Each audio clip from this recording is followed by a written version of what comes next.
righteous insignia of the princes. Take photographs on their phones. Share this misery as their glory.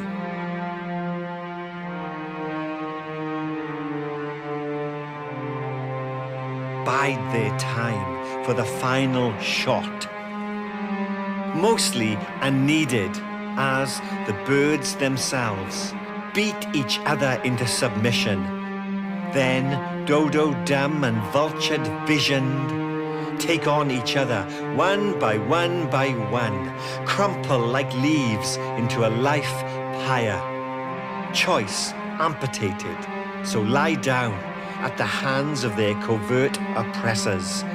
As night places a noose upon their withered necks, the shooters put down their weapons, applaud the efficiency of their armory.